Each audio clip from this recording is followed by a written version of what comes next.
صدر محفل گرامی مرتبت صاحبزادہ والا تبار حضرت مولانا صاحبزادہ پیر سید مبشر حسین شاہ صاحب بخاری مقدس اللہ العالی، فاضل جلیل حضرت مولانا غلام مرتضیٰ صاحب چشتی رضوی قادری زید شرفہ، علماء اہل سنت، برادران دین و ملت، 22ویں ماہانہ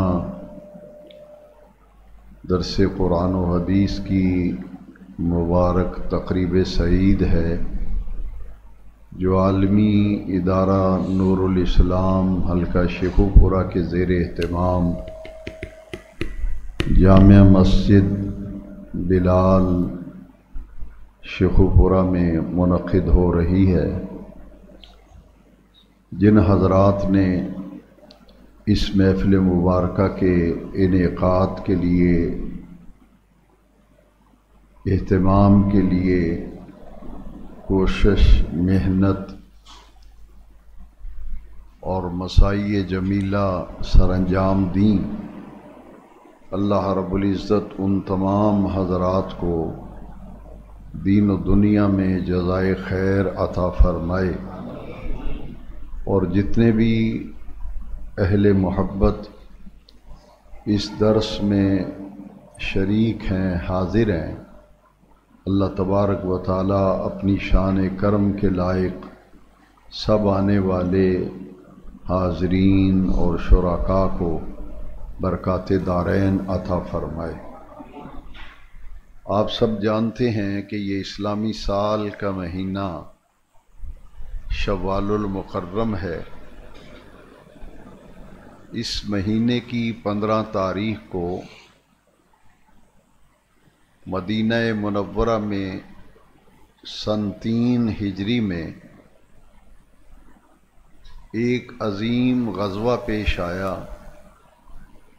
جس کو تاریخ اسلام میں غزوہ احد کہتے ہیں۔ اس غزوہ احد میں وہ خوش نصیب صحابہ کرام جنہوں نے جام شہادت نوش کیا،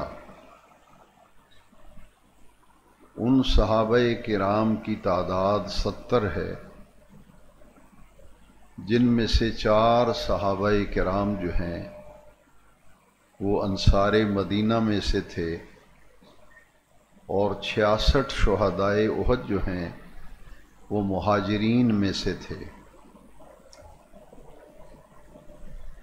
ٹوٹل تعداد، کل تعداد جو ہے شہدائے احد کی وہ 70 ہے۔ مہاجرین نے دین کے لیے بڑی خدمات سر انجام دیں اور بڑی قربانیاں دیں۔ غزوہ احد میں بھی 66 صحابہ جو شہید ہوئے وہ مہاجر صحابہ تھے، اور انصار مدینہ میں سے صرف 4 صحابہ کرام شہید ہوئے، اور ان شہداء کی شہادتوں کے بعد منافقین مکہ نے ایک بڑا زوردار پروپیگنڈا کیا کہ جو ہمارے مارے گئے ہیں احد میں وہ واپس آ جاتے تو یوں قتل نہ ہوتے، یوں مارے نہ جاتے، اور انہوں نے اپنی جانیں ضائع کر دیں جس طرح یہ 70 مارے گئے ہیں۔ اس پر اللہ رب العزت نے جو آیت مقدسہ نازل فرمائی، اس آیت مقدسہ کو آج موضوع اور عنوان کے طور پر میں نے تلاوت کیا۔ یہ قرآن مجید کے 4 پارے میں سورہ آل عمران کی آیت نمبر 169 ہے، اور جمہور مفسرین کرام کی رائے یہ ہے کہ یہ آیت مقدسہ اسی موقع پر شہدائے احد کے حق میں نازل ہوئی۔ اس آیت مقدسہ میں رب کریم نے فرمایا وَلَا تَحْسَبَنَّ الَّذِينَ قُتِلُوا فِي سَبِيلِ اللَّهِ أَمْوَاتًا، جو اللہ کے راستے میں مارے جائیں، قتل کیے جائیں، انہیں مردہ گمان بھی نہ کرو، مردہ تصور و خیال بھی نہ کرو، بل احیاء، بلکہ وہ تو زندہ ہیں، عند ربہم یرزقون، اور انہیں اپنے رب کے پاس رزق دیا جاتا ہے۔ یہ سورہ آل عمران کی آیت نمبر 169 ہے، جس میں حیات شہداء پر رب کریم نے حکم دیا کہ ان کو مردہ نہ کہو، مردہ گمان بھی نہ کرو، خیال بھی نہ کرو، بلکہ وہ تو زندہ ہیں اور انہیں اپنے رب کے پاس رزق بھی ملتا ہے۔ ایک آیت مقدسہ سورہ بقرہ میں ان سعادت مند اور خوش نصیب لوگوں کے حق میں موجود ہے کہ جو اللہ کے راستے میں قتل کیے جاتے ہیں، اپنی جانوں کا نذرانہ دیتے ہیں۔ قرآن مجید میں سورہ بقرہ میں اللہ کریم نے فرمایا وَلَا تَقُولُوا لِمَن يُقْتَلُ فِي سَبِيلِ اللَّهِ أَمْوَاتٌ، جو اللہ کے راستے میں مارے جائیں، قتل کیے جائیں، انہیں مردہ نہ کہو، بل احیاء، بلکہ وہ تو زندہ ہیں، وَلَٰكِن لَّا تَشْعُرُونَ، لیکن تمہیں ان کی زندگی کا شعور نہیں ہے۔ سورہ بقرہ اور سورہ آل عمران کی ان دونوں آیتوں کو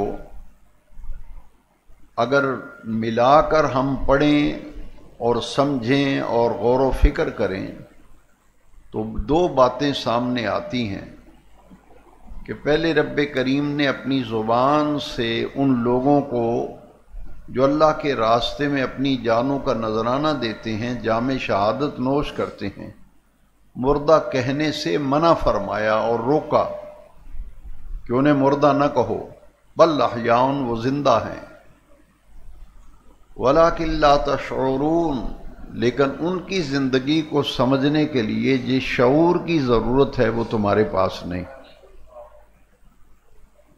لیکن دوسری آیت میں مردہ گمان کرنا، خیال کرنا، تصور کرنا، اس سے بھی اللہ کریم نے منع فرمایا، اس لیے کہ زبان سے مردہ نہیں کہتے، لیکن ذہن میں خیال آتا ہے کہ وہ اللہ کے راستے میں مارے گئے، ان کا جنازہ پڑھا گیا، انہیں قبر میں اتارا گیا، تو ذہن میں گمان اور خیال لانا کہ وہ مردہ ہیں، اس آیت مقدسہ میں رب کریم نے اس سے بھی روک دیا اور منع فرما دیا۔ دو چیزیں معلوم ہوئیں دونوں آیتوں سے، ایک انہیں مردہ کہنا نہیں، ایک انہیں مردہ گمان نہیں کرنا، تصور نہیں کرنا، خیال نہیں کرنا۔ دونوں آیتوں میں فرمایا بل احیاء، شہید تو زندہ ہیں، عند ربہم، اپنے رب کے پاس، یرزقون، اور انہیں رزق بھی دیا جاتا ہے۔ ان دونوں آیتوں کو سمجھنے کے لیے حضرت عبداللہ ابن عباس رضی اللہ تعالیٰ عنہ سے مروی ایک حدیث شریف جو ہے وہ ذہن میں رکھیں تو حیات شہداء کو اور منصب شہادت اور مقام شہادت کو سمجھنا بالکل آسان ہو جائے گا۔ نبی کریم علیہ السلام نے شہدائے احد کے بارے میں فرمایا کہ جو اللہ کے راستے میں اپنی جانوں کا نذرانہ دیتے ہیں، اللہ تبارک و تعالی ان کی روحوں کو پرندوں کے قالب میں ڈھال دیتا ہے۔ شہیدوں کی روحیں جو ہیں وہ پرندوں کی قالب میں ڈھال دی جاتی ہیں، اور ان کا مقام کیا ہے؟ نبی کریم علیہ السلام نے فرمایا شہداء کی روحیں پرندوں کی صورت میں ہیں اور وہ جنت کی نہروں پر سیر کرتے ہیں۔ اور اللہ کریم انہیں اپنی شان کے لائق جنت کی نعمتیں عطا فرماتا ہے۔ اور وہ رہتے کہاں ہیں؟ حضرت عبداللہ ابن عباس سے جو حدیث مروی ہے کہ عرش کے نیچے نوری قندیلیں، ان میں شہداء کی روحیں جو ہیں پرندوں کی صورت میں وہاں قیام کرتی ہیں، اور یہ جنت میں سیر کرتے رہتے ہیں۔ تو وہ شہداء کی روحیں جو ہیں، شہدائے احد کے بارے میں خاص طور پر یہ سمجھنا ہے کہ ان شہداء کی روحوں نے کہا کہ کوئی دنیا میں جا کر لوگوں کو بتائے کہ ہم نے جو شہادت کا جام نوش کیا تھا اس پر اللہ کریم نے ہمیں کون کون سی نعمتیں عطا کی ہیں، کہ ہماری روحوں کو پرندوں کے قالب میں ڈھالا ہے، ہم جنت کی نہروں پر سیر کرتے ہیں، اور عرش کے نیچے لٹکنے والی نوری قندیلوں کے اندر ہماری قیام گاہ ہے۔ یہ جو انعام ہے اللہ کریم کے، یہ جو درجات ملے ہیں، یہ جو عزتیں اور مقام اور مرتبہ ملا ہے، کوئی لوگوں کو جا کر بتا دے، کاش انہیں یہ پتہ چل جائے کہ شہادت کا اللہ کریم اجر کیا عطا فرماتا ہے۔ جب فرشتوں کی روحوں نے یہ عرض کیا تو اللہ کریم نے فرمایا، اے روح شہداء، اے ارواح شہداء، تمہاری طرف سے یہ تمہارا پیغام میں اپنے بندوں تک پہنچا دوں گا۔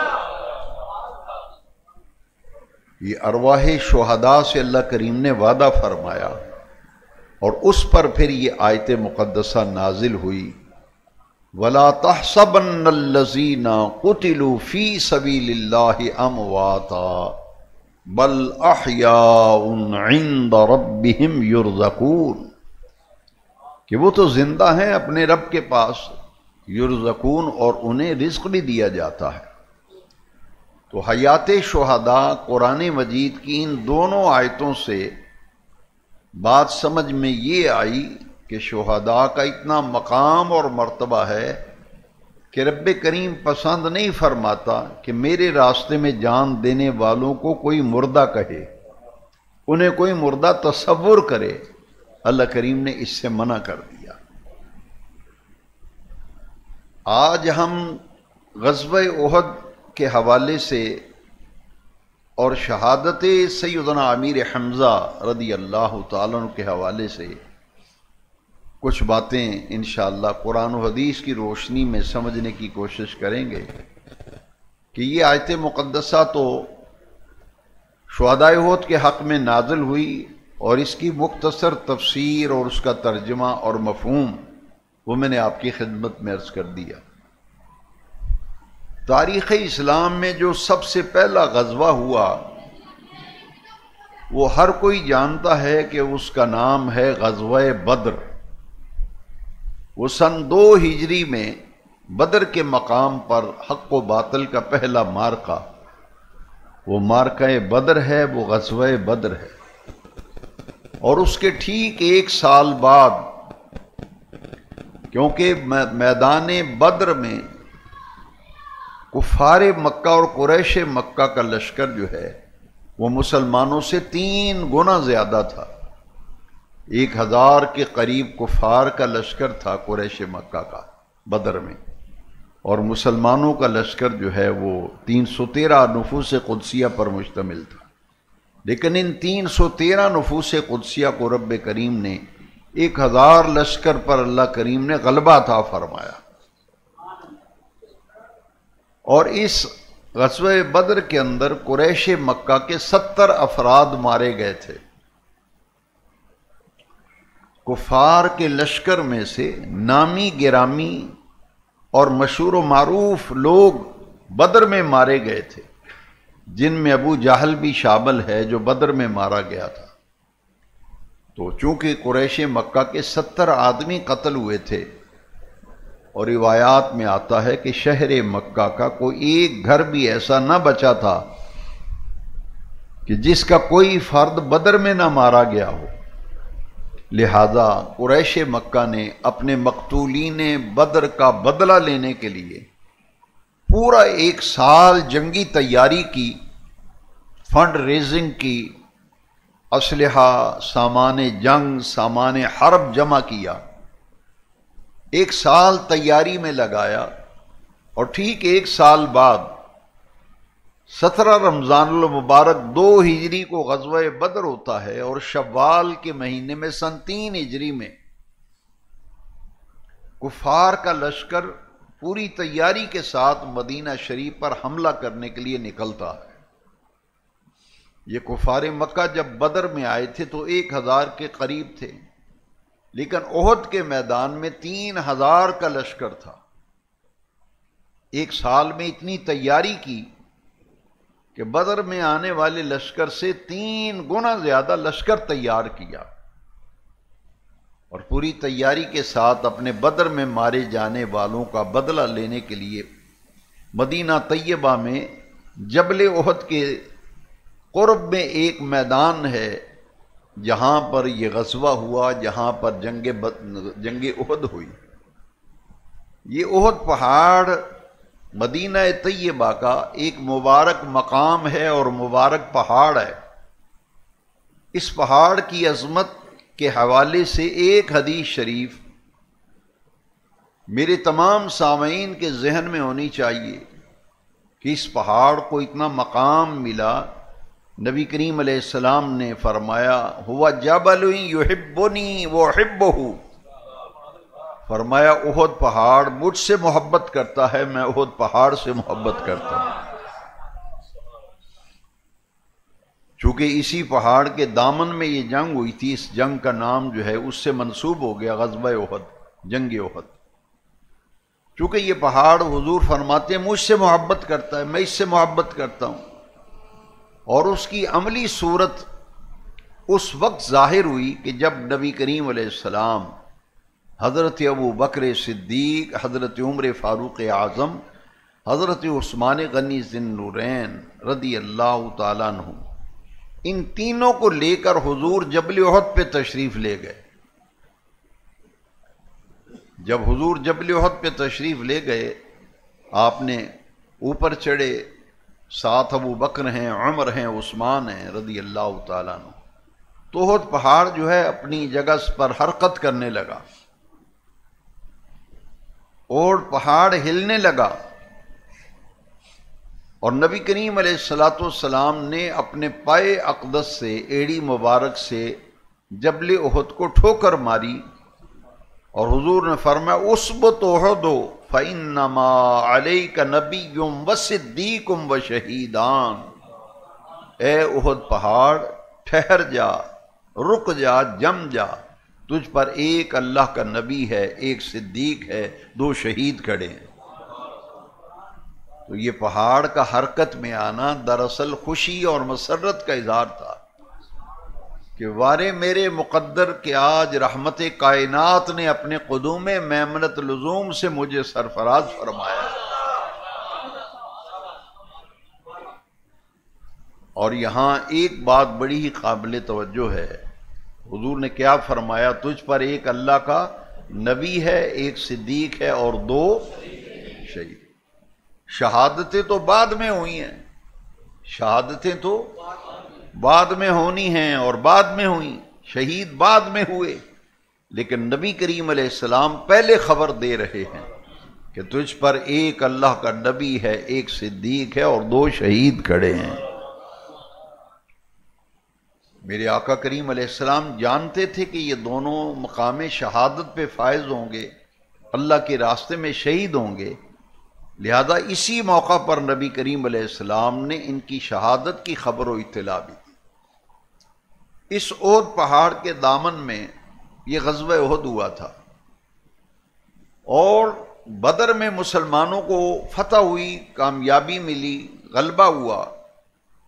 اس غزوہ احد کے اندر مسلمانوں کو بڑی پریشانی کا سامنا کرنا پڑا اور بڑی اذیت جھیلنا پڑی، بڑی دشواری کا سامنا کرنا پڑا، جس کے نتیجے میں آپ دیکھیں اتنی پریشانی آئی، مسلمانوں کو فتح اور غلبہ احد کے میدان میں حاصل ہو گیا، لیکن ایک لغزش اور ایک خطا کی وجہ سے، عدم توجہ ہو جانے کی وجہ سے اتنا بڑا نقصان اٹھانا پڑا کہ 70 صحابہ کرام اجلہ، 66 صحابہ مہاجرین میں سے تھے اور 4 انصار میں سے جو شہید ہوئے تھے احد کے میدان، اور خود نبی کریم علیہ الصلوۃ والسلام کے رخسار مبارک پر 2 زخم لگے تھے۔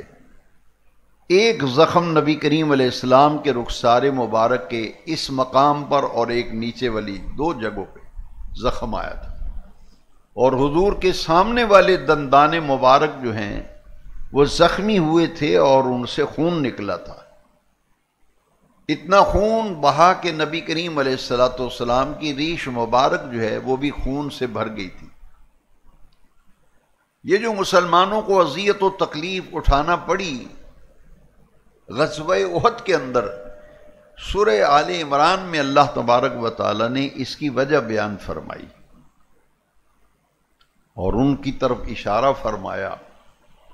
جب یہ جنگ شروع ہونے لگی تھی تو نبی کریم علیہ السلام 1000 کا لشکر لے کر نکلے تھے مدینہ شریف سے، 1000 آدمی حضور کے ساتھ تھا۔ ابھی حضور راستے میں تھے کہ اس 1000 کے لشکر میں 300 وہ لوگ تھے جو منافق تھے، جو اوپر سے تو کلمہ پڑھتے تھے لیکن اندر سے حضور کے دشمن تھے، نمازیں بھی پڑھتے تھے مسجد میں لیکن اندر سے حضور کے دشمن تھے، ان کے اندر نفاق تھا، نفاق، منافقت۔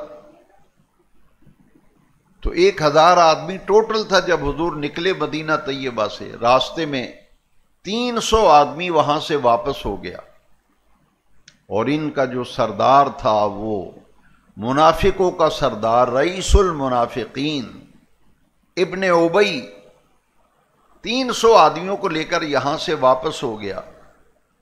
اس نے کہا کہ حضور نبی کریم علیہ السلام کے حوالے سے کہا کہ انہوں نے ہماری بات نہیں مانی، ہماری رائے کو اہمیت نہیں دی، اور نوجوانوں کی رائے کو اہمیت دے دی ہے، اس لیے ہم یہاں سے واپس چلتے ہیں۔ منافق 300 نکل گئے، پیچھے 700 افراد رہ گئے۔ اب حضور کا جو لشکر تھا غزوہ احد کے اندر وہ ٹوٹل 700 آدمی ہیں، اور مقابلہ 3000 کا لشکر، 700 ان کے مقابلے کے لیے احد میں تھے۔ ان 700 میں سے نبی کریم علیہ السلام نے انتخاب کیا تھا 50 ایسے نوجوان صحابہ کرام جن کو تیر چلانے میں بڑی مہارت تھی۔ حضور نے چنے، 50 آدمی چن لیے، ان کا ایک فوجی دستہ قائم کیا، بلکہ حدیث شریف میں آتا ہے کہ باقاعدہ حضور نے ان کی یونیفارم بھی متعین کی، سفید رنگ کا لباس۔ باقی تمام فوجیوں سے ان کا لباس ذرا مختلف تھا، سفید رنگ کا لباس پہنا ہوا تھا، مخصوص علامت تھی، اور ان کو چن کر نبی کریم علیہ السلام نے اس فوجی دستے کو جو 50 افراد پر مشتمل تھا، جبل احد میں زیارت کے لیے جو لوگ گئے ہوئے ہیں انہوں نے زیارت کی ہوگی، جبل رمات اس جگہ کا نام ہے، ایک بلند سٹیلا ہے جس پر نبی کریم علیہ السلام نے ان 50 تیر اندازوں کے دستے کو، فوجی دستے کو متعین کیا تھا، اور جو ہدایات دی تھی جنگی ہدایات، ان میں یہ تھی بات کہ فتح ہو جائے یا شکست ہو جائے۔ یہ بات بڑی توجہ سے سننے والی ہے تاکہ ہم پھر یہ سمجھ سکیں گے کہ جو اتنا نقصان ہوا مسلمانوں کو، پریشانی اٹھانا پڑی کہ فتح شکست میں بدل گئی، اس کی وجہ کیا بنی؟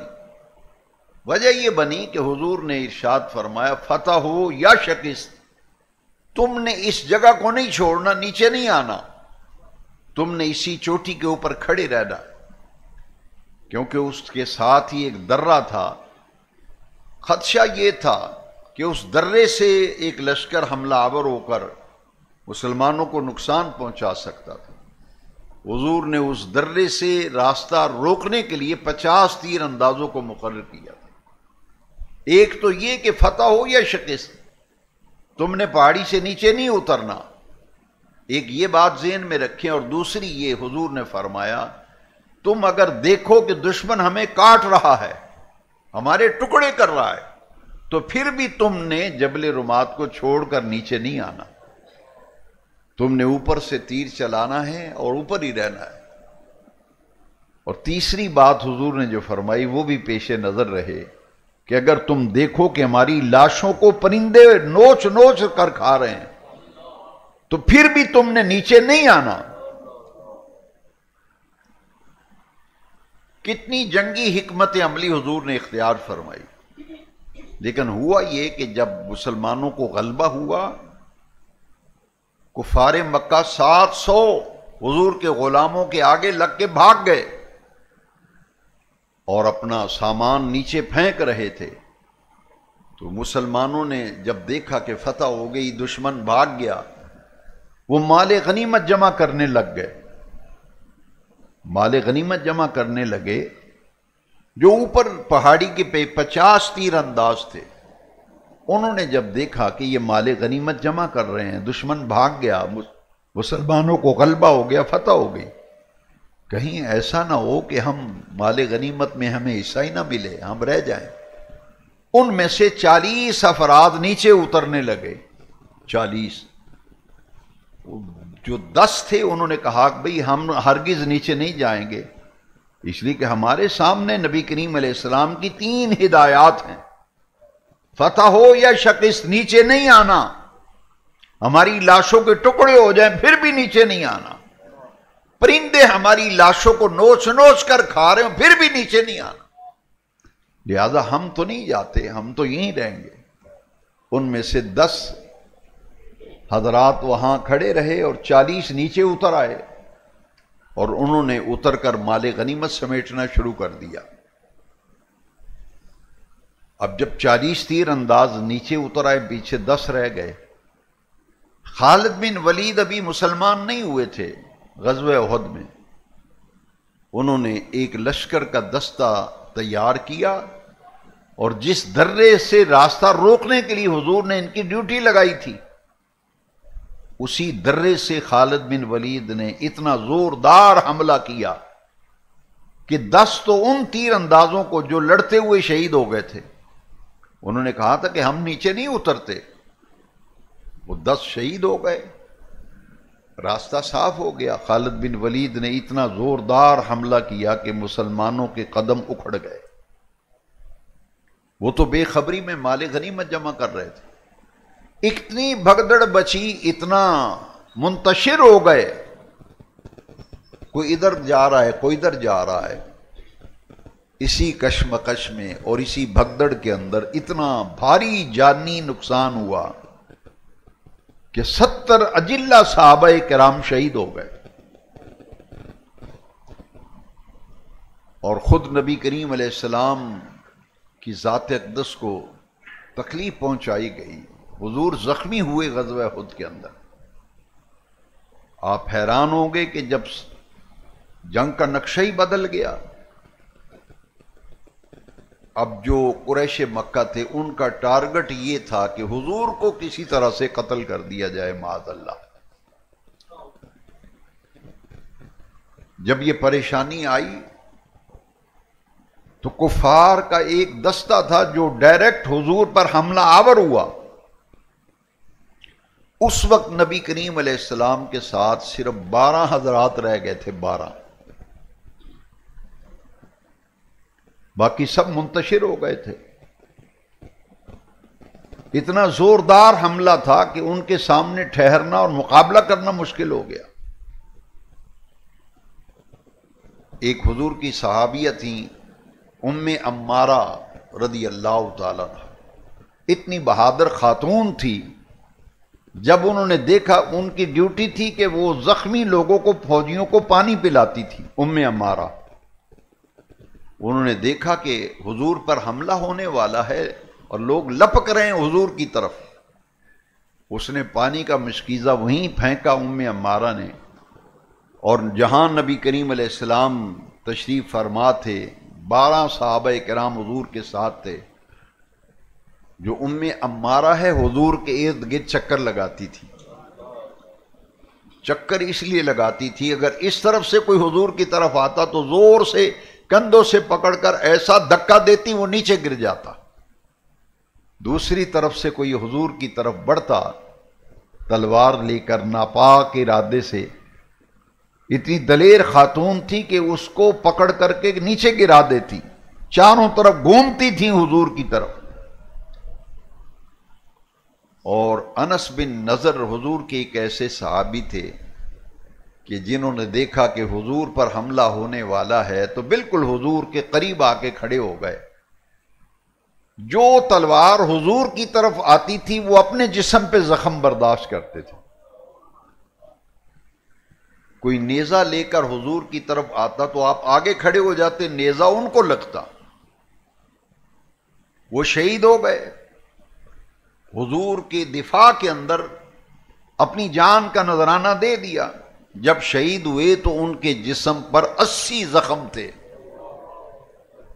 تلواروں کے، نیزوں کے، تیروں کے 80 زخم تھے، اور چہرے سے بھی ان کی شکل پہچانی نہیں جاتی تھی. چہرہ بھی زخمی تھا، خون آلود تھا. تو کیسے پہچانا تھا؟ ان کی ہمشیرہ نے ان کی انگلی سے پہچانا تھا. جب پتہ نہیں چل رہا تھا کہ کس کی لاش ہے، ان کی ہمشیرہ آئیں، انہوں نے پورے جسم کو دیکھا تو پہچانا نہیں گیا. انہوں نے کہا میرا بھائی انس تو مل نہیں رہا.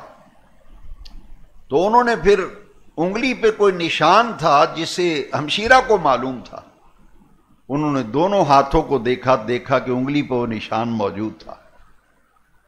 اس طرح سے ڈکلیئر ہوئے کہ یہ تو انس بن نضر ہیں جو شہید ہوئے. یہ وہ صحابی ہے کہ جب حضور پہ حملہ ہوا تھا احد میں، انہوں نے نبی کریم صلی اللہ علیہ وسلم کی خاطر آپ کی حفاظت پر ایسی ذمہ داری سے ڈیوٹی دی کہ خود شہید ہو گئے مگر حضور کی طرف دشمن کو آنے سے روکا تھا. اور ایک صحابی تھے حضرت مصعب بن عمیر رضی اللہ تعالی، نوجوان صحابی تھے اور ان کا تعلق بڑے امیر کبیر گھرانے سے تھا. پورا گھرانہ جو ہے وہ عالم کفر میں تھا، لیکن اکیلا یہ نوجوان مسلمان ہوا، حضور پر ایمان لائے، حضور کے صحابی بن گئے. امیر کبیر گھرانے کا فرد تھا. جب انہوں نے حضور کا کلمہ پڑھا، گھر والوں نے اتنی زیادتی کی کہ ان کے تن کے کپڑے بھی اتار لیے. حدیث شریف میں آتا ہے کہ الف ننگا کر دیا، کپڑے سارے اتار کر کہا کہ جاؤ جس محمد کا کلمہ پڑھا ہے کپڑے بھی اس سے جا کے لو صلی اللہ علیہ وسلم. ان کے جسم کے کپڑے بھی اتار لیے. اب یہ اتنا خوش نصیب صحابی ہے کہ حضور نے ہجرت مدینہ منورہ سے پہلے مدینہ طیبہ کے کچھ لوگ آئے تھے حضور کے پاس جو مسلمان ہو گئے تھے کہ ہمیں ایک معلم کی ضرورت ہے، ایک مدرس کی ضرورت ہے، ایک مقری کی ضرورت ہے جو ہمیں قرآن پڑھائے، قرآن کی تعلیم دے. ابھی تو حضور مکہ شریف میں تھے، ہجرت تو کی نہیں تھی ابھی. تو حضور ہماری تعلیم و تربیت کا کوئی انتظام کریں، ہمیں کو پڑھائے سکھائے، کو ہمیں ایک معلم چاہیے. حضور نے اس نوجوان کی ڈیوٹی لگائی. مصعب بن عمیر رضی اللہ تعالیٰ عنہ، پورا گھرانہ کافر ہے، اکیلے مسلمان ہیں. ڈیوٹی لگ گئی مدینہ شریف میں پڑھانے کے لیے. امیر کبیر گھرانے کا فرد، قیمتی لباس پہننے والا. جب ان کی ڈیوٹی لگی تو ہجرت مدینہ منورہ کے بعد حضور نے جب ان کو دیکھا تو ان کے لباس پر جو کپڑے پہنے ہوئے تھے، لباس جو تھا اس کو پیوند لگے ہوئے تھے، پیوند لگے ہوئے تھے. حضور کی چشمان مبارک میں آنسو آ گئے تھے. فرمایا یہ میرا وہ نوجوان صحابی ہے جس نے اپنی زندگی قرآن کی تعلیم اور دین کی تعلیم کے لیے وقف کر دی ہے. اور ان کے ذمے ایک سعادت آئی احد کے میدان میں، غزوہ احد کے اندر، کہ جب بھی غزوہ یا جنگ ہوتی تھی اس میں ایک علمبردار ہوتا تھا جس کے ہاتھ میں جھنڈا ہوتا تھا. جیسے فتح خیبر کے میں آپ نے سنا علماء سے، حضور نے فرمایا کل میں جھنڈا اس کو دوں گا جس کے ہاتھوں پر اللہ تعالیٰ خیبر کا قلعہ فتح فرمائے گا۔ تو حضور نے وہ جھنڈا کس کو دیا تھا؟ حضرت مولا علی کو۔ اسی طرح احد میں جھنڈا جو ہے وہ کس کے ہاتھ میں تھا؟ حضرت مصعب بن عمیر رضی اللہ تعالی۔ اور جس بدبخت نے نبی کریم علیہ السلام کو زخمی کیا تھا، جب اس نے مصعب بن عمیر کے ہاتھ میں جھنڈا دیکھا، ان کا ہاتھ کاٹ دیا، بازو یہاں سے کاٹا، تلوار ماری، اور جھنڈا جب نیچے گرا تو حضرت مصعب بن عمیر نے دوسرے ہاتھ میں پکڑ لیا، اس ظالم نے ان کے دوسرے بازو کو بھی کاٹا۔ حضرت مصعب بن عمیر نے جھنڈا گرنے نہیں دیا، کٹے ہوئے دونوں بازو کے ساتھ سینے سے لگا کے تھام لیا،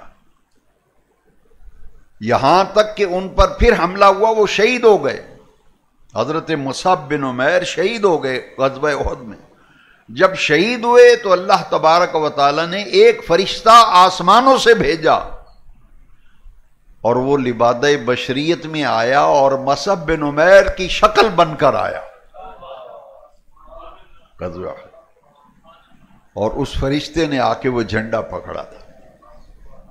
صحابہ سمجھ رہے تھے کہ یہ مصعب بن عمیر ہے، حضور نے فرمایا نہیں، مصعب بن عمیر نہیں، وہ تو شہید ہو گیا، یہ اللہ نے آسمان سے فرشتہ بھیجا ہے، اور یہ جھنڈا پکڑنے والا انسان نہیں ہے، یہ تو فنوری فرشتہ ہے، مگر آیا مصعب بن عمیر کی صورت بن کر، ان کی شکل بن کر، لبادہ بشریت میں آیا۔ تو شہدائے احد میں مصعب بن عمیر کا ایک بہت بڑا نام ہے۔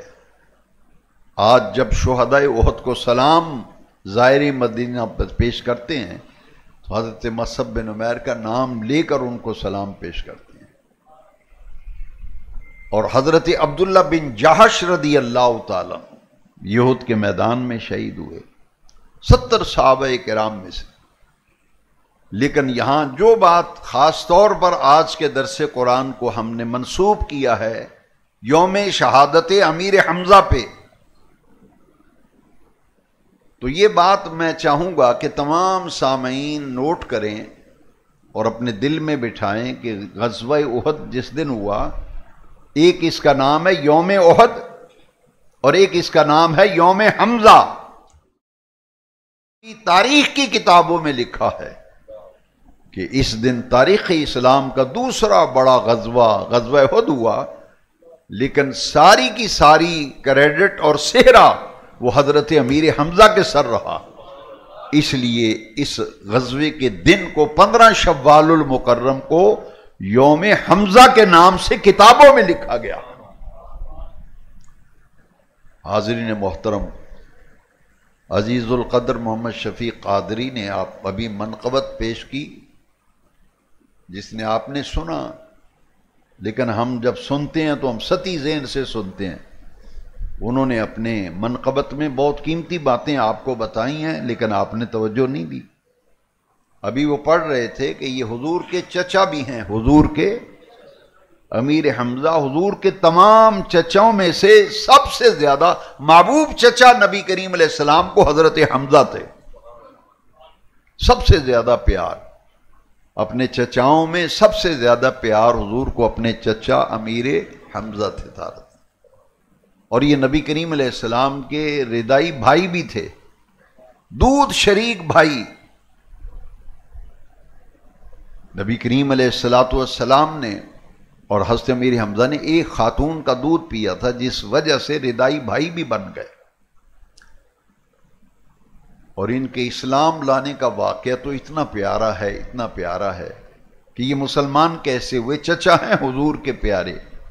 عربی میں چچا کو ام کہتے ہیں، عین اور میم، میم پہ شد ہے، عین کے اوپر زبر ہے، ام۔ ان کا لقب ہے عم رسول اللہ صلی اللہ علیہ وسلم، حضور کے پیارے چچا۔ مسلمان نہیں تھے لیکن کھانا کھا رہے تھے حضرت امیر حمزہ رضی اللہ تعالیٰ اپنے گھر میں، شکار پہ گئے تھے، شکار کے بڑے شوقین تھے، مشغلہ تھا ان کا، ہابی تھی، شکار کرنا. شکار سے واپس آئے، تھکے ہوئے تھے، کھانا کھا رہے تھے گھر میں بیٹھ کے. کسی نے آ کے امیر حمزہ کا دروازہ کھٹکھٹایا اور کہا کہ تم مزے سے کھانے کھا رہے ہو اور تمہارے بھتیجے محمد صلی اللہ علیہ وسلم ابو جہل نے ان پر حملہ کیا ہے اور حضور کو بڑی تکلیف دی ہے. حدیث شریف میں آتا ہے کہ امیر حمزہ نے ایک لقمہ پکڑا ہوا تھا، منہ میں ڈالنے لگے تھے، جیسے سنا کہ میرے بھتیجے پہ حملہ ہوا ہے وہ لقمہ وہیں چھوڑ دیا، کھایا نہیں. فوراً تیر اور کمان اور تلوار لے کر گھر سے نکلے، ابو جہل کو ڈھونڈنے لگے کیونکہ اس نے حضور پر حملہ کیا تھا. تلاش کیا تو ابو جہل جب مل گیا نا، اتنا مارا امیر حمزہ نے کہ تیر کمان جو ماری بڑی زور سے، جس سے اس کا سر پھٹ گیا. ابو جہل کا، مکے کا سردار تھا، اور جو لفظ کہے نا امیر حمزہ نے، ابھی مسلمان نہیں تھے، صرف بھتیجا سمجھ کر، نبی رسول آقا و مولا سمجھ کر نہیں، کہ میرے بھتیجے پہ حملہ ہوا ہے میں اس کا بدلہ لوں گا. ابو جہل کی جب پٹائی کی، اس کو زخمی کیا نا، تو جملے بڑے پیارے بولے. کہا اوئے تو نے محمد کو لوارث سمجھا ہوا ہے صلی اللہ علیہ وسلم.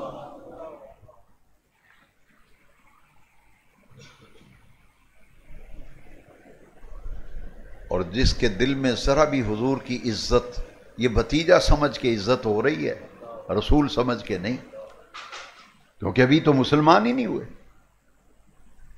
اور اتنی عزت کہ تم نے محمد کو لاوارث سمجھا ہے صلی اللہ علیہ وسلم.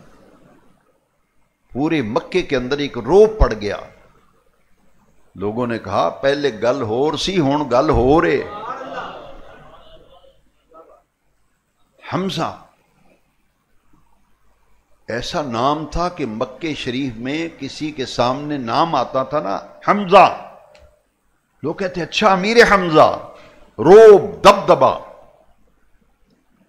اور جب جمپ لیتے تھے نا تو روایات میں آتا ہے گھوڑے نے کیا جمپ لینا ہے، جیسے امیر حمزہ جمپ لیتے تھے. جنگی مہارت اعلیٰ ترین درجے میں تھی. تو جب پٹائی کی نا ابو جہل کی، بدلہ لیا، تو سیدھے اپنے گھر نہیں آئے، حالانکہ کھانا کھا رہے تھے، سیدھے حضور کے گھر گئے. تو حضور کو جا کر پتہ کیا کہتے ہیں؟ بھتیجے مبارک ہو، میں نے تمہارا بدلہ لے لیا ہے، میں نے تمہارا بدلہ لے لیا ہے. نبی کریم علیہ السلام نے فرمایا چچا تو نے میرا بدلہ لیا ہے تو مجھے تو کوئی خوشی نہیں، مجھے تو کوئی. امیر حمزہ حیران رہ گئے، ان کا بدلہ لیا، ان کی خاطر اسے مارا، یہ کہہ رہے ہیں مجھے خوشی کوئی نہیں. دل کے اوپر ایک چوٹ لگی نا، فوراً پوچھتے ہیں کہ آپ کب خوش ہوں گے؟ آپ کا بدلہ لیا، آپ خوش نہیں ہوئے، تو آپ کی خوشی کس بات میں ہے؟ کس بات پہ خوش ہوں گے؟ فرمایا چچا جس دن کلمہ پڑھ کے ایمان لے آؤ گے اس دن خوش ہوں گا میں. مجھے فرمایا مجھے خوشی اس وقت ہوگی جب تم کلمہ پڑھ کے اسما. امیر حمزہ نے یہ نہیں کہا اچھا میں سوچوں گا، غور کروں گا، نہیں، پوچھا نا خوشی کب ہے، کب خوش ہوں گے؟ فرمایا جب ایمان لے آؤ گے تب خوش ہوں گا. اپنا ہاتھ آگے بڑھایا اور کہا لیجئے مجھے کلمہ پڑھائیے اور اپنا غلام بنا لیجئے. یہ امیر حمزہ رضی اللہ تعالیٰ عنہ کے قبول اسلام کا واقعہ جو ہے، یہ بھی تاریخ اسلام کا ایک بڑا منفرد واقعہ ہے. بس جس دن اسلام لے آئے نہ پھر مکے میں شور مچ گیا. لوگوں نے کہا بھائی دیکھ سمجھ کے محمد کی طرف دیکھنا صلی اللہ علیہ وسلم. حمزہ نے کلمہ پڑھ لیا ہے، مسلمان ہو گئے. بر کلمہ ایسا پڑھا پھر دن کے 24 دن، رات کے 24 گھنٹے ان کے اکثر اوقات ان کے بسر ہوتے تھے حضور کی دین کی سربلندی کے لیے، دین کی، اور دین کی دن بدن دین اسلام میں اضافہ، مسلمان بڑھیں، تعداد بڑھے. بے قرار رہتے تھے اسیر رہتے۔ ان کی شہادت 15 شوال سن 3 ہجری میدان احد میں، غزوہ احد میں۔ دوستو، آپ کی شہادت اتنی دردناک ہے،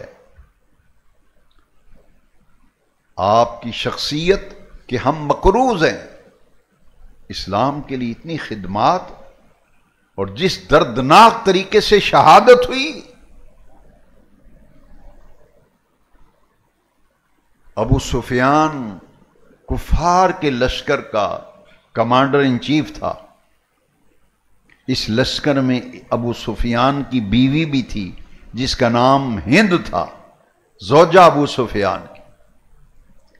ابو سفیان کی بیوی نے وحشی کو بلایا جسے تیر نیزہ چلانے میں بڑی مہارت حاصل تھی۔ جیسے جنگ میں جو جنگی ہتھیار ہوتے ہیں نا، ان کے استعمال میں کسی کو خاص مہارت ہوتی ہے، وحشی وہ تھا جس کو تلوار، تیر اور نیزہ 3 ہتھیار ہوا کرتے تھے۔ وحشی جو ہے اس کو نیزہ چلانے میں بڑی مہارت تھی۔ اس ہند نے وحشی سے کہا کہ میرا ایک کام کرو۔ اس نے زیورات پہنے ہوئے تھے، سونے کا ہار پہنا ہوا تھا، ہاتھوں میں سونے کے کنگن تھے، چوڑیاں پہنی تھی سونے کی۔ اس نے کہا یہ زیور بھی تیرا، یہ کنگن بھی تیرے، یہ انگوٹھیاں بھی تیری، ایک کام کرو، اور دوسرا زیورات کے علاوہ انعام میں زیورات بھی دوں گی، کنگن بھی، گلے کے ہار بھی، انگوٹھیاں بھی تلائی، لیکن واپس مکے پہنچ کر تمہیں پیسے بھی دوں گی، دراہم و دینار، جسے کرائے کا قاتل کہتے ہیں۔ ہائر کیا وحشی کو، کس کے لیے؟ اس نے کہا کیا کام لینا ہے مجھ سے؟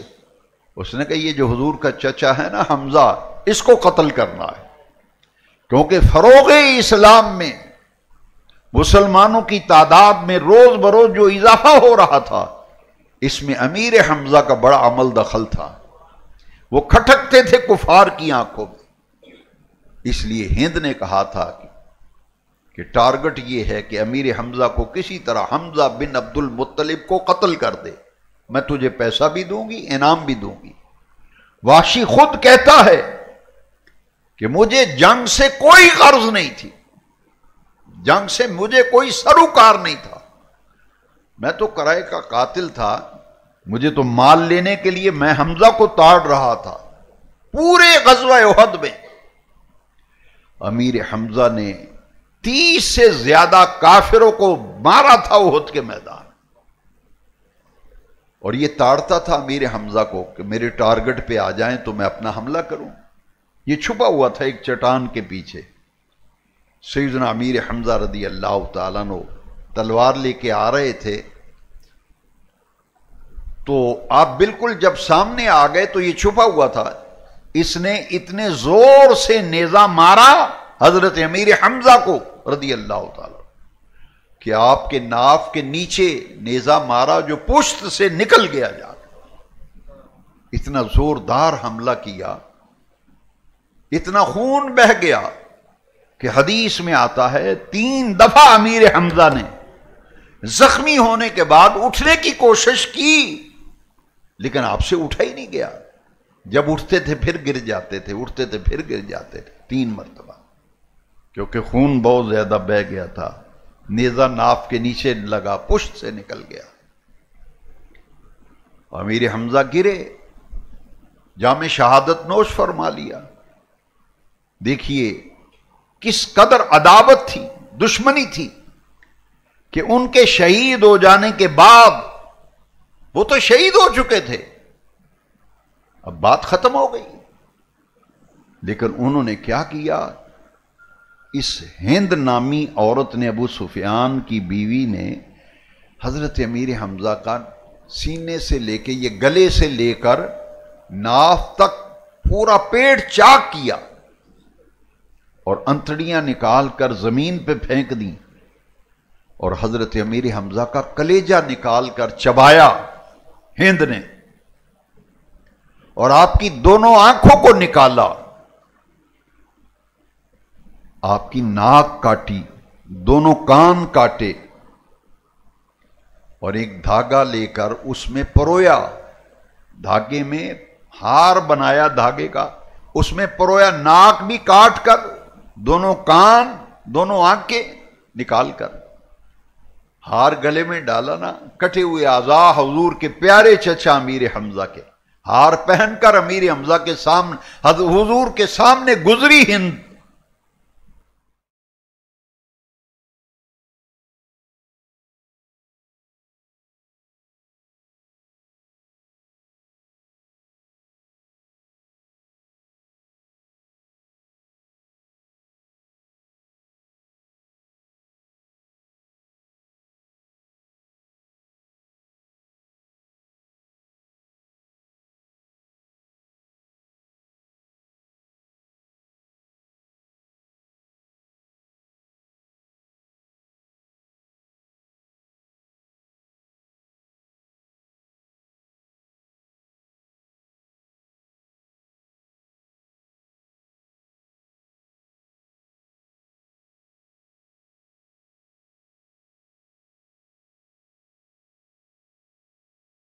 حضور دیکھنے کے لیے آئے تو سرانے کی طرف لاش کی تو اوپر حضور کھڑے ہو گئے۔ حضور نے فرمایا سید الشہداء حمزہ، فرمایا میرا یہ چچا حمزہ تمام شہیدوں کا سردار ہے۔ امیر حمزہ وہ ہیں جن کو زبان رسالت سے سید الشہداء کا لقب ملا۔ صرف یہی نہیں بلکہ حضور نے فرمایا حمزہ تو اسد اللہ و اسد رسول ہی، فرمایا میرا یہ چچا سید الشہداء ہے، اللہ کا شیر ہے، اللہ کے رسول کا شیر ہے۔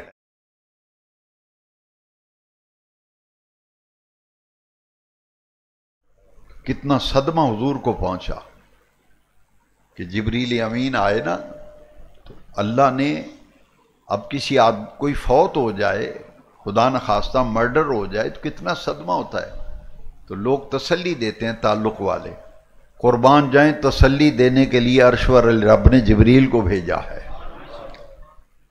حضور سے آگے جبریل نے کہا یا رسول اللہ صلی اللہ علیہ وسلم، یہ بڑا صدمہ اور غم، مگر آپ اس بات پر راضی نہیں ہیں کہ آپ کے پیارے چچا کا نام عرش والے رب نے عرش پہ لکھ دیا ہے۔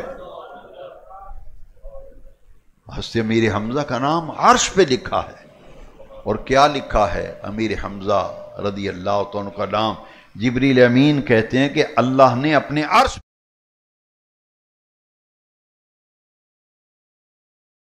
اسد رسول ہی کہ حمزہ سید الشہداء یہ اللہ اور اس کے رسول کا شیر ہے، ان کا نام اللہ نے عرش پہ لکھا ہے۔ تو امیر حمزہ شہادت بڑی دردناک شہادت ہے، اور آپ اندازہ لگائیں میرے آقا رحمت للعالمین ہیں، فتح مکہ کے بعد سن 3 ہجری میں غزوہ احد ہوتا ہے۔ مکہ جب فتح ہوا تو فتح مکہ کے بعد وحشی بھاگ گیا کہ مسلمان میں نے جو حشر امیر حمزہ کا کیا تھا یہ تو میری بوٹیاں کر دیں گے، وہ بھاگ گیا۔ کسی نے بتایا کہ تو محمد عربی صلی اللہ علیہ وسلم رحمت للعالمین ہیں، تو ان کے پاس جا تو صحیح، تو ایمان لے آئے گا، تجھے کچھ نہیں کہیں گے۔ تو فتح مکہ کے بعد مدینہ شریف وحشی جب پہنچا تو صحابہ کرام نے تلواریں نکال لی کہ حمزہ کا یہ حشر کیا تھا، ہمارے ہتھے چڑھ گیا ہے، اس کی آج ہم تکہ بوٹی کریں گے۔ جب حضور نے دیکھا کہ صحابہ تیش میں ہیں، تلواریں نکل آئی ہیں، میرے آقا نے فرمایا اپنی تلواروں کو نیام میں ڈال لو، اس کو آنے دو۔ حضور وحشی مدینے میں آیا ہے، فرمایا تلواریں نیام میں ڈال لو، نیچے کرو تلواریں، آنے دو اس کو۔ جب وہ آیا حضور کی طرف تو آپ اندازہ نہیں لگا سکتے، شرمندگی، ندامت دل میں لیے ہوئے کلمہ پڑھتے ہوئے آ رہا تھا، کلمہ پڑھتے ہوئے آ رہا تھا۔ حضور کے قریب آ کر پھر اس نے کلمہ اونچی آواز سے بار بار کلمہ پڑھنا شروع کر دیا۔ میرے نبی کریم علیہ السلام نے جو لفظ فرمائے نا، حدیث میں موجود ہے، وہ کلمہ پڑھ رہا تھا، حضور نے مٹھی بند کر کے اس انگلی کا اشارہ کیا، فرمایا او تو واشی ہے، او تو واشی ہے؟ اس نے کہا آنا واشی، حضور میں واشی ہوں۔ اللہ اکبر، فرمایا تیرا کلمہ پڑھنا تو منظور ہو گیا، تیرا کلمہ پڑھنا ہم نے قبول کر لیا ہے، مگر جب بھی تو مسلمان ہو گیا، ہم نے تیرا اسلام لانا قبول کر لیا، لیکن آئندہ جب بھی تو ملنے کے لیے آیا کرے تو میرے سامنے نہ بیٹھا کرنا، نہ دائیں نہ بائیں، کیونکہ جب بھی میرے سامنے آئے گا میرے چچا کی شہادت کا منظر یاد آ جائے گا۔ حضور نے مارا نہیں، قتل نہیں کیا، رحمت للعالمین، اپنوں کے لیے رحمت ہے، بیگانوں کے لیے رحمت ہے۔ فرمایا جب صحابہ سے فرمایا ایمان لے آیا، کلمہ پڑھ لیا، بات ختم، تلوان نیام میں، لیکن جو چچا کا درد اور غم تھا اس کو ذرا پیش نظر رکھیں۔ اب وہ واشی سے حضرت وحشی رضی اللہ تعالیٰ عنہ صحابی بن گئے، لیکن یہ بات جب میں پڑھتا ہوں تو ایک دفعہ تو میں بھی کانپ جاتا ہوں۔ یہ کوئی معمولی بات تھی، اسلام ان کا حضور نے مان لیا کہ تو کلمہ پڑھ گیا، ٹھیک ہے مسلمان ہو گیا، حضرت واشی رضی اللہ تعالیٰ عنہ، مگر حضور کی یہ بات میرے دل سے اترتی نہیں۔ سرکار نے فرمایا میرے سامنے نہ آنا، میرے سامنے جب بھی مجھے ملنے کے لیے آیا کر تو میرے پیچھے بیٹھا کر، تاکہ تیرے چہرے پہ میری نظر نہ پڑے، تجھے دیکھوں گا مجھے چچا یاد آ جائیں گے۔ تاریخ اسلام کی نوجوانوں، بزرگوں، میرے بھائیوں، بچوں، سیدنا امیر حمزہ تاریخ اسلام کے وہ مایہ ناز ثبوت ہیں، جتنے بھی شہید کائنات میں ہوئے اور صبح قیامت تک ہوں گے، امیر حمزہ وہ ہے جن کو زبان رسالت سے سید الشہداء کا لقب ملا، اور سیدنا امام حسین پاک رضی اللہ تعالیٰ عنہ کو سید الشہداء کربلا کا لقب زبان امت سے ملا ہے۔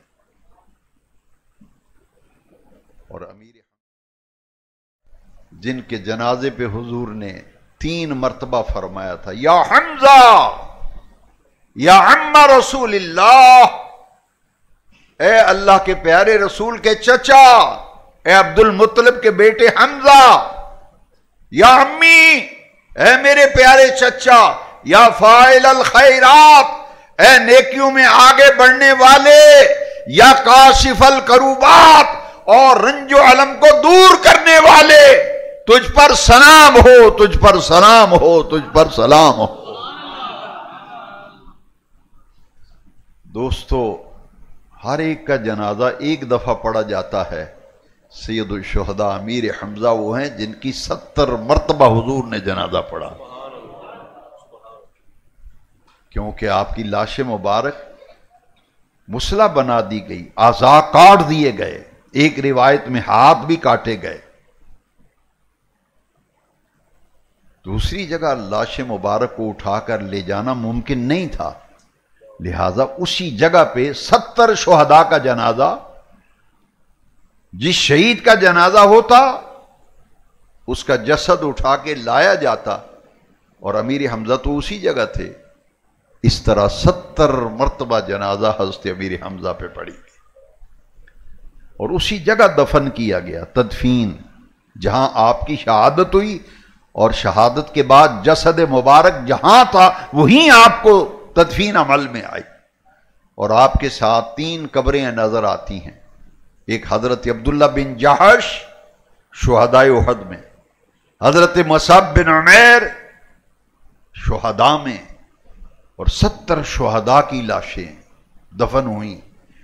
اور آج جو بھی مدینہ طیبہ حاضری دیتا ہے شہداء احد کو سلام کہنے جاتا ہے، اور کن لفظوں سے سلام پڑھتے ہیں؟ السلام علیکم یا شہداء احد، السلام علیکم یا شہداء یا سعداء یا نجبا، السلام علیکہ یا حمزہ بن عبد المطلب، السلام علیکہ یا عم رسول اللہ، السلام علیکہ یا سید الشہداء، السلام علیکہ یا مصعب بن عمیر، السلام علیکہ یا عبداللہ بن جحش، نام لے لے کر ان شہدائے احد کو سلام پیش کیا جاتا۔ اور حضرت امیر حمزہ کا روحانی مقام یہ ہے کہ آپ والی مدینہ ہیں، گورنر مدینہ۔ مدینہ طیبہ کا جتنا روحانی نظام ہے وہ حضرت امیر حمزہ کے سپرد ہے۔ آج بھی شہدائے احد کو جب سلام کرنے جائیں تو اپنی آنکھوں سے آپ دیکھیں گے اتنا رش ہوتا ہے، رات کو اتنا رش ہوتا ہے کہ وہاں باری نہیں آتی سلام پیش کرنے۔ نبی کریم علیہ السلام ہر بدھ کے دن شہدائے احد کے مزارات پہ جاتے اور انہیں ہر بدھ کے دن حضور جا کر سلام کہتے تھے۔ آج بھی نبی کریم علیہ السلام سے کوئی بات عرض کرنی ہو تو اس کا طریقہ یہ ہے کہ امیر حمزہ کی حاضری دو اور ان سے عرض کرو آپ حضور کے محبوب چچا ہیں، جتنا حضور کو آپ سے پیار تھا وہ منفرد تھا، میری یہ درخواست سرکار سے منظور کرا دیں، مجھے حضور سے منظوری لے دیں، میری یہ عرض سرکار سے پاس کرا دیں، اور پھر سرکار سے عرض کریں جا کے یا رسول اللہ آپ کے پیارے چچا حمزہ کا آپ کو میں واسطہ پیش کرتا ہوں، ان کے وسیلے سے میری اس گزارش پر نظر کرم فرمائیں۔ قرآن مجید میں سورہ آل عمران کے اندر شہدائے احد سے اور ان کے بارے میں جو آیت نازل ہوئی اس پر میں تفصیل سے ابتدا میں عرض کر چکا ہوں۔ جو آخری بات ہے وہ ضروری ہے کہ اللہ کریم نے جو خطا اور غلطی ہوئی تھی نا نیچے آنے کی، سورہ آل عمران میں اللہ کریم نے باقاعدہ آیتیں نازل فرما دی کہ رب نے جن جن سے عدم توجہ اور ہوئی، چشم پوشی ہوئی، ان سب کو اللہ نے معاف کر دیا ہے، ان سب کو اللہ نے معاف کر دیا ہے۔ دو غزوے ہیں، کل 27 غزوات اور سریہ ہیں جو حضور کی ظاہری حیات طیبہ میں لڑے گئے۔ جس جنگ میں حضور خود تشریف لے گئے ہوں اسے غزوہ کہتے ہیں، اور وہ جنگ جو حضور کی ظاہری حیات میں لڑی گئی ہو لیکن حضور اس میں کسی وجہ سے تشریف نہ کہتے ہیں۔ ٹوٹل غزوات و سریہ 27 ہیں، 27، جن میں سے 2 غزوات ایسے ہیں جو شوال میں ہوئے ہیں، 3 ہجری میں غزوہ احد اور 8 ہجری میں غزوہ حنین۔ لیکن ان دونوں جنگوں کے اندر مسلمانوں کا بھاری نقصان ہوا، اور اس کی وجہ میں نے ابتدا میں عرض کر دی۔ جس وجہ سے یہ پریشانی آئی، اللہ تعالیٰ نے ان لوگوں کو بھی معاف کر دیا جن سے یہ وہ بات جو عدم توجہ کی وجہ سے ہو گئی، اللہ کریم نے ان کو جب معافی دے دی تو اب ہمیں اپنی زبانوں سے ان ہستیوں کے بارے میں کچھ کہنا یہ ایمان کے تقاضے کے منافی ہے۔ میرے دوستو،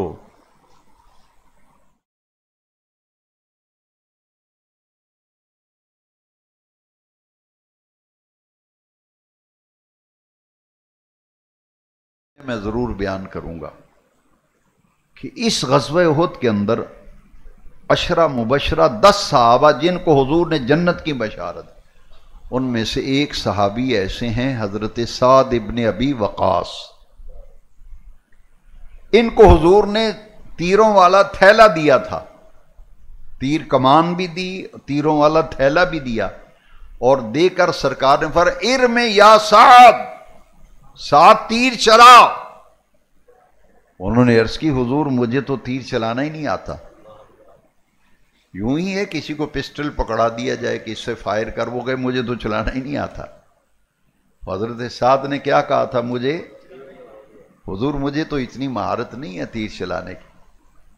شیخو پورہ کے حضور کے دیوانوں، میرے آقا نے اسی وقت ہاتھ اٹھائے، اسی وقت کہ حضور مجھے تو تیر صحیح چلانا بھی نہیں آتا، میرا تو نشانہ ہی نہیں۔ آقا نے اسی وقت رحمت والے ہاتھ اٹھائے، حضور نے فرمایا اللہم سدد سہمہ سدد رمیہ واستجب دعوتہ، دو دعائیں حضور نے کی، اے اللہ میرے ساتھ کے نشانے کو ٹھیک ٹھیک کر دے، جب یہ تیر چلائے تو ٹارگٹ کے اوپر جا کے لگے، ہدف پہ لگے۔ دوسری دعا سرکار نے دی، وَاسْتَجِبْ دَعْوَتَهُ، آج کے بعد میرا ساتھ جو دعا مانگے اس کی ہر دعا کو قبول کرنا۔ دو دعائیں حضور نے کی، اس کے نشانے کو ٹھیک کر دے اور آج کے بعد جو دعا مانگے اس کی ہر دعا کو قبول کرنا۔ حضرت سعد ابن ابی وقاص تیر چلاتے تھے اور حضور اتنے خوش ہوئے، دعا ہوئی نا، دعا کی برکت و فیضان جدھر تیر لگاتے تھے ٹارگٹ کے اوپر جا کے لگتا تھا۔ حضور اتنے خوش ہوئے، شیخو پورا والو، پوری کائنات کے حضور کے غلام، پوری کائنات کہتی ہے یا رسول اللہ فداک ابی و امی، اے مدینے والے آقا میرے ماں باپ آپ پہ قربان۔ لیکن شیخو پورا والو، سعد ابن ابی وقاص وہ ہے جس کی تیر اندازی کو دیکھ کر حضور اتنے خوش ہوئے، حضور نے فرمایا فداک ابی و امی یا سعد، سعد میرے ماں باپ تجھ پہ قربان ہو جائیں، میرے ماں باپ تجھ پہ قربان ہو جائیں۔ در مصطفیٰ سے کتنی بڑی عزت ملی، ہر غلام یہ کہتا ہے فداک ابی و امی یا رسول اللہ، اے اللہ کے رسول میرے ماں باپ قربان آپ پر۔ سعد کی تیر اندازی اور ان کی قربانیوں کو دیکھ کر حضور اتنے خوش، فرمایا فداک ابی و امی یا سعد، سعد میرے ماں باپ تجھ پہ قربان۔ دوسری دعا کیا دی تھی کہ آج کے بعد میرا سعد جو دعا مانگے اس کی ہر دعا کو قبول کر۔ دور دور سے لوگ ان سے دعا کرانے آتے تھے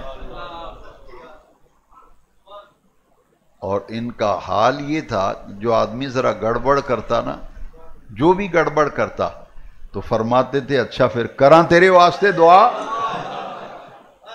حدیث میں آتا ہے، کہتے تو باز نہیں ہوندا پھر کراں تیرے واسطے دعا، تو وہ فوراً پاؤں کو ہاتھ لگاتا، کہتا معاف کیجئے، کیونکہ سرکار نے فرمایا کہ آج کے بعد میرا ساتھ جو دعا مانگے اس کی ہر دعا کو قبول کرنا۔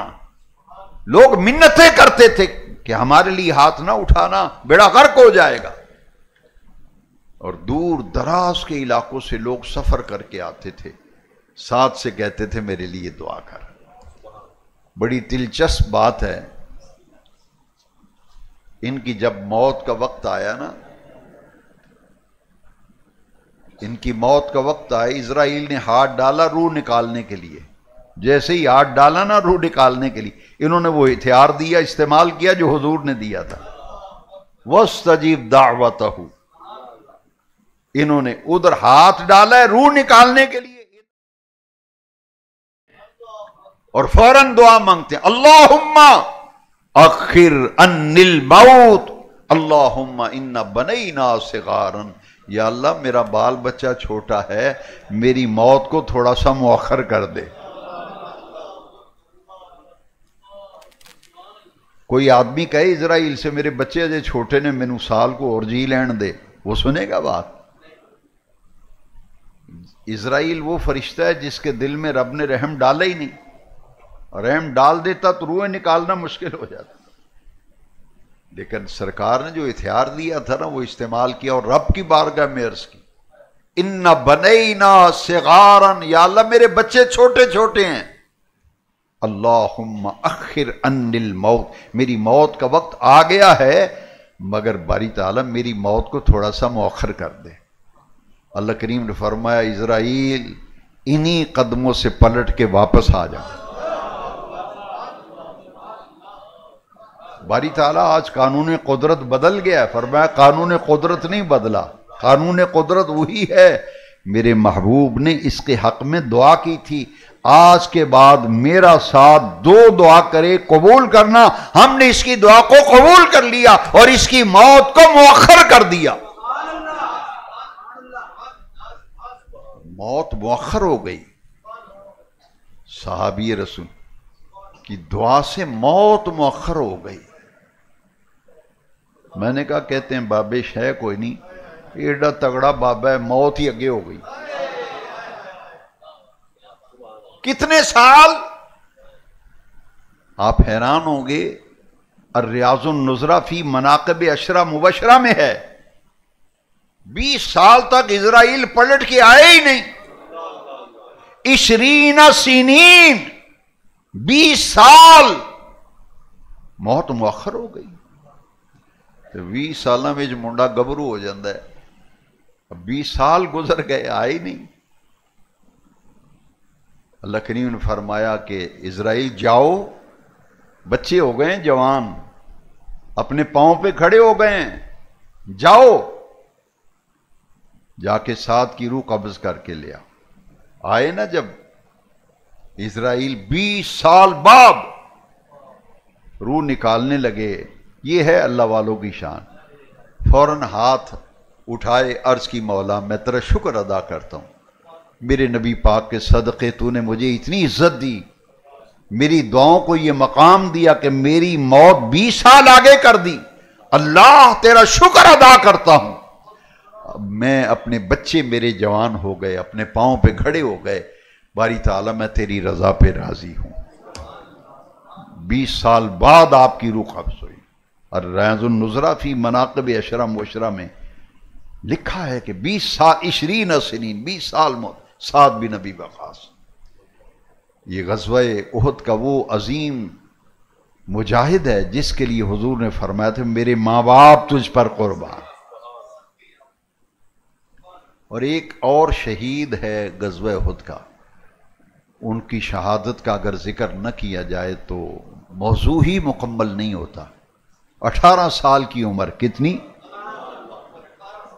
جتنے اس مجمع میں 18 سالہ بیٹھے ہیں ذرا توجہ کرنا، 18 سال عمر، شادی کی پہلی رات، اسے کیا کہتے ہو؟ سہاگ رات، شب زفاف۔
کہ آپ کے دین کے لیے، آپ کی عزت و آبرو کے لیے، آپ کے ناموس کے لیے میرا سہاگ لٹ گیا، میں اس پر اپنے رب پہ راضی ہوں۔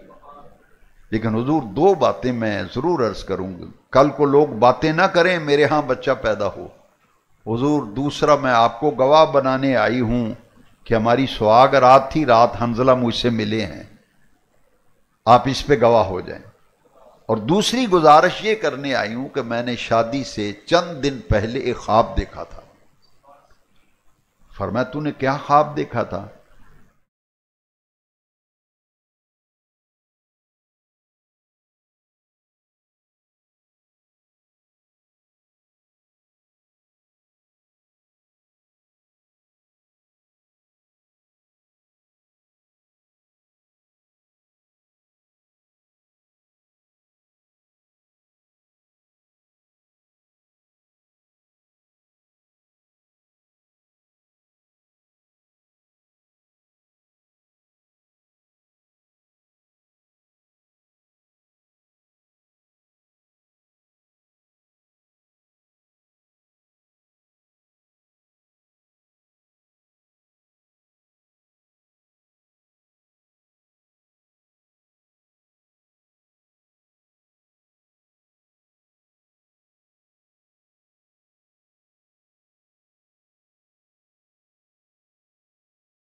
اپنے رب کے پاس انہیں رزق ملتا ہے۔ فرحین بما آتاہم اللہ فضلہ، اللہ نے ان پر جو فضل کیا ہے شہید اس پر خوشیاں منا رہے ہیں۔ اللہ رب العزت آج کے درس قرآن میں حضرت سیدنا امیر حمزہ کی بارگاہ میں جو محبتوں اور عقیدتوں کا نذرانہ پیش کیا گیا، یوم